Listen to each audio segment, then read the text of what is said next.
바랍니다. 에스겔서 18장 1절부터 20절까지 한 목소리로 봉독하도록 하겠습니다. 또 여호와의 말씀이 내게 임하여 이르시되 너희가 이스라엘 땅에 관한 속담에 이르기를 아버지가 신 포도를 먹었으므로 그의 아들의 이가 시다고 하면 어찌 됨이냐. 주 여호와의 말씀이니라. 내가 나의 삶을 두고 맹세하노니 너희가 이스라엘 가운데에서 다시는 이 속담을 쓰지 못하게 되리라. 모든 영혼이 다 내게 속한지라. 아버지의 영혼이 내게 속한 같이 그의 아들의 영혼도 내게 속하였나니 범죄하는 그 영혼은 죽으리라. 사람이 만일 의로워서 정의와 공의를 따라 행하며 산 위에서 재물을 먹지 아니하며 이스라엘 족속의 우상에게 눈을 들지 아니하며 이웃의 아내를 더럽히지 아니하며 월경 중에 있는 여인을 가까이 하지 아니하며 사람을 학대하지 아니하며 빚진 자의 저당물을 돌려주며 강탈하지 아니하며 줄인 자에게 음식물을 주며 벗은 자에게 옷을 입히며 별일을 위하여 꾸어주지 아니하며 이자를 받지 아니하며 스스로 손을 금하여 죄를 짓지 아니하며 사람과 사람 사이에 진실하게 판단하며 내 율례를 따르며 내 규례를 지켜 진실하게 행할진대 그는 의인이니 반드시 살리라. 주 여호와의 말씀이니라. 가령 그가 아들을 낳았다 하자 그 아들이 이 모든 선은 하나도 행하지 아니하고 이 죄악 중인 하나를 범하여 강포하거나 살인하거나 산 위에서 재물을 먹거나 이웃의 아내를 더럽히거나 가난하고 궁핍한 자를 학대하거나 강탈하거나 빚진 자의 저당물을 돌려주지 아니하거나 우상에게 눈을 들거나 가증한 일을 행하거나 별일을 위하여 꾸어주거나 이자를 받거나 할진대 그가 살겠느냐. 결코 살지 못하리니 이 모든 가증한 일을 행하였은즉 반드시 죽을지라. 자기의 피가 자기에게로 돌아가리라. 또 가령 그가 아들을 낳았다 하자 그 아들이 그 아버지가 행한 모든 죄를 보고 두려워하여 그대로 행하지 아니하고 산 위에서 재물을 먹지도 아니하며 이스라엘 족속의 우상에게 눈을 들지도 아니하며 이웃의 아내를 더럽히지도 아니하며 사람을 학대하지도 아니하며 저당을 잡지도 아니하며 강탈하지도 아니하고 주인 자에게 음식을 주며 벗은 자에게 옷을 입히며 손을 금하여 가난한 자를 압제하지 아니하며 별리나 이자를 받지 아니하여 내 규례를 지키며 내 율례를 행할진대 이 사람은 그의 아버지의 죄악으로 죽지 아니하고 반드시 살겠고 그의 아버지는 심히 포악하여 그 동족을 강탈하고 백성들 중에서 선을 행하지 아니하였으므로 그는 그의 죄악으로 죽으리라. 그런데 너희는 이르기를 아들이 어찌 아버지의 죄를 담당하지 아니하겠느냐 하는도다. 아들이 정의와 공의를 행하며 내 모든 율례를 지켜 행하였으면 그는 반드시 살려니와 범죄하는 그 영혼은 죽을지라. 아들은 아버지의 죄악을 담당하지 아니할 것이요 아버지는 아들의 죄악을 담당하지 아니하리니 의인의 공의도 자기에게로 돌아가고 악인의 악도 자기에게로 돌아가리라. 아멘. 에스겔서 18장 1절부터 20절까지의 말씀입니다. 18장 2절을 보니까 너희가 이스라엘 땅에 관한 속담에 이르기를 아버지가 신포도를 먹었으므로 그의 아들의 이가 시다고 하면 어찌 됨이냐 이렇게 말씀하고 계십니다.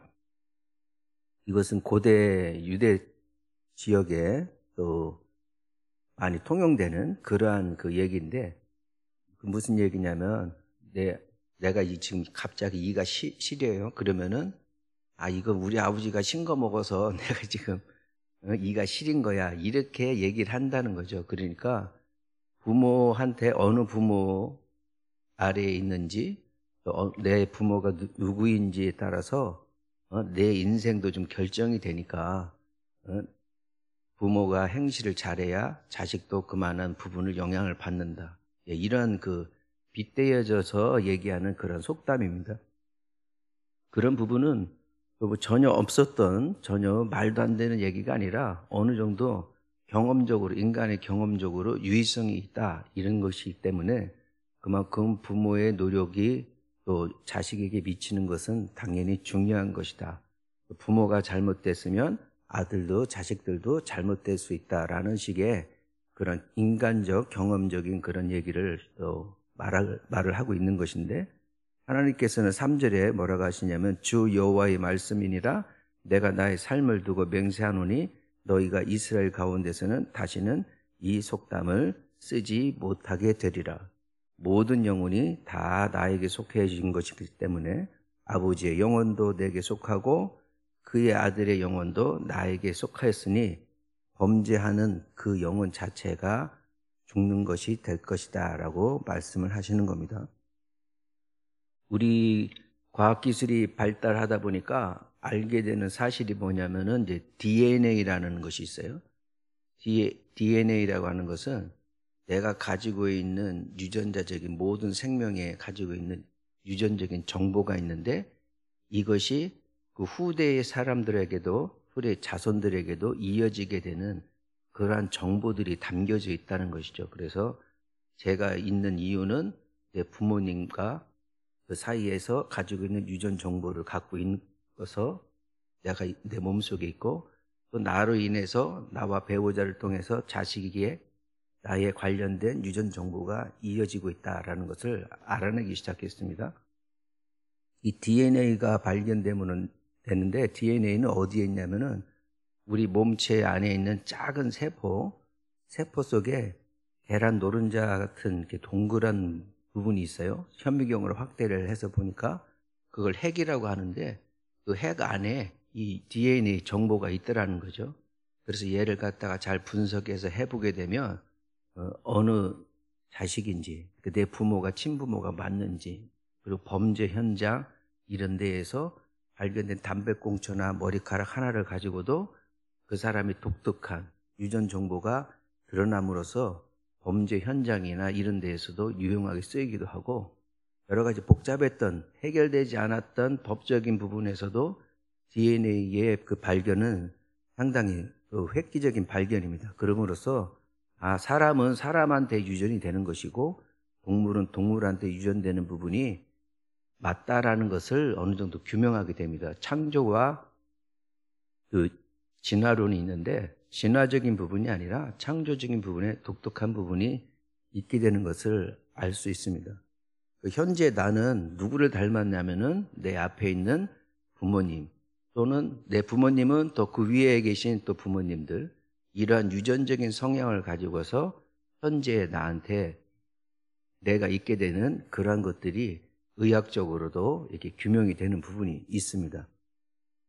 이런 것 중에 하나는 또 질병을 보게 되면 유전적 성향을 띠고 있는 그런 질병 자체도 유전이 되는 부분이 있어서, 미국의 어느 유명한 여자 배우는 자기 어머니가 그 유방암과 자궁암으로 너무 고통스럽게 사시고 하니까 이 여자가 자기 유전자 검사를 해봤어요. 그래서 우리 어머니와 같이 이런 유방암이나 자궁암의 여성 질환의 암에 걸릴 확률이 어느 정도 있는지 그거를 또 이렇게 추적을 해서 보니까 유방암에 걸릴 확률이 한 80% 정도 되고, 어머니의 그 유전적인 성향을 받았기 때문에 그런 결과가 나오니까 유방암에 걸리지 않았음에도 불구하고 과감하게 자기 유방을 잘라서 인공을 하고 자기는 더 이상 그런 고통을 받지 않겠다 그러면서 결혼을 했지만 자식을 낳지 않아요.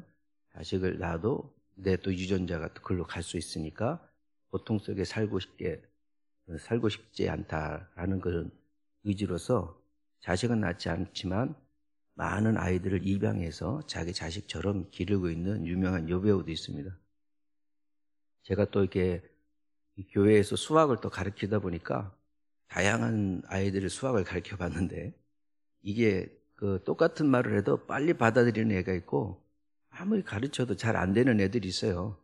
그래서 가만히 보니까 잘 빨리 깨닫는 애들은 또 그런 또 유전자가 있어요. 저는 그래서 이건 유전이 맞다. 어느 정도 인정을 할 거 인정을 하자. 이런 그 생각을 많이 했는데 실제로 그런 일들이 있습니다. 그래서 어떤 아이들은 수학을 가르쳐 주고 했는데 문제를 풀어야 되잖아요. 그런데 잘 안 되는 거야. 잘 안 되고 고민스러워하니까 한편으로는 저는 이제 속이 터지면서 야, 그것도 지난번에 했는데 이게 뭐 안 돼라고 생각을 했는데 가만히 보니까 제가 그 아이한테 가가지고 뭐라고 했냐면 야, 이거 네 잘못이 아니야. 내가 그랬어요. 네 엄마 아빠 그 아무개 집사 아무개 집사를 보니까 야, 너도 이러고 싶어서 이랬겠냐? 어쩔 수 없지. 뭐 부모님이 머리가 그러니 어떡하겠어. 너는 네 잘못이 아니니까 차라리 자유함을 가져라. 그렇게 얘기한 적이 있는데 보이지 않게 우리 눈에는 자꾸 이런 것이 드러나 보인단 말이죠. 유전적인 영향은 어느 정도는 인정이 될 만한 그런 부분입니다. 그러면 이 좋은 부모와 좋은 그 학업 그 유전자 이런 걸 갖고 있다고 해서 과연 그렇게 사람은 꼭 성공하고 좋은 길로 갈 것이냐? 하나님께서는 그렇지 않다라는 것이죠. 각자의 앞에서 언급했던 것처럼 선행을 행한 것도 그 개인의 몫으로 돌아가는 것이고 죄를 범한 것도 그 개인의 몫으로 돌아간다. 이렇게 해서 하나님께서 분명하게 말씀을 하시고 계십니다. 우리 비근한 예로 보면은 그 다윗과 솔로몬에 관련된 이 집안의 계보를 보면 다윗 같은 경우에는 그렇게 이세의 집안이 그렇게 뛰어난 집안이 아니고 또 그 집안 안에서도 그렇게 환영을 받는 자식은 아니었던 것 같아요. 그렇기 때문에 사무엘이 그 이세의 아들들을 갖다 불러 모았을 때에 이세는 다윗을 갖다가 나가서 야, 너는 나가서 양이나 치고 있어. 네 형들은 이 사무엘 선지자를 만나야 되니까 이렇게 해서 배척을 당했던 그런 사람입니다. 진짜 이세가 아끼는 아들이었으면은 별거 아닌 듯한 어린애도 그 앞에다가 세워놨어야 되는 게 맞는데 이게 이제 신학자들이 여러 가지를 보니까 다윗은 아마 어떤 원치 않았던 자식이 아니었겠느냐. 왜냐하면은 시편에 보면 내가 죄악 중에서 모태 중에서 태어나며 이러한 다윗의 고백을 보면 그러한 부분이 없지 않아 있었다. 다윗 같은 경우에는 그러함에도 불구하고 자기 자신의 맡았던 일에 충실함으로써 하나님 앞에 또 쓰임을 받았다라는 그런 신학적인 견해도 있습니다. 이 다윗이 또 어떤 사람입니까? 수많은 고통과 역경과 이겨내고서 왕이 되고 그 자식들에게도 분명하게 얘기를 하죠. 그리고 마지막에 죽기 전에 솔로몬에게 야, 너 하나님의 계명을 지켜야 돼. 하나님을 떠나서는 너는 죽을 거야. 이 나라가 결코 그런 나라가 되는 게 아니야. 그래서 분명하게 유언적으로 솔로몬에게 얘기를 했습니다. 솔로몬은 이 얘기를 듣고 왕이 돼서 생각을 해보니까 이 나라를 다스리려면은 너무나 많은 그 사람들의 요구 조건이 다르니까 법적으로 잘 판단하기 위해서 하나님 앞에 지혜를 구하고 하나님은 야, 너 진짜 잘했다 해서 지혜와 명예를 다 한꺼번에 부어주는 복을 받게 됩니다. 문제는 솔로몬은 그렇게 돼서 했음에도 불구하고 다시 하나님에게서 점점 떠나게 되고요. 그 첩과 자식들이 하여튼 몇백 명 이상이에요. 1000명 가까이 된다고 그래요. 솔로몬의 자식들이 그렇게 많음에도 불구하고 그러면은 그 자식들은 누가 나타나냐면 거기에서 르호보암이라고 하는 자식이 성경에는 한 사람만 언급이 됩니다. 바로 솔로몬의 후계자로. 그러면 이 르호보암은 또 누구냐면은 어떤 행적을 했냐면은 여러 지파들이 노역이 일을 하는 것이 힘드니까 이 일하는 것을 조금 면제해 주십시오. 새로 대통령, 새로 왕이 됐으니 백성들을 다시 한번 좀 돌아보셔서 조금 여유를 좀 갖게 해 주십시오라는 건의를 했는데 이 르호보암이 자기 왕권을 강화해야 됩니다.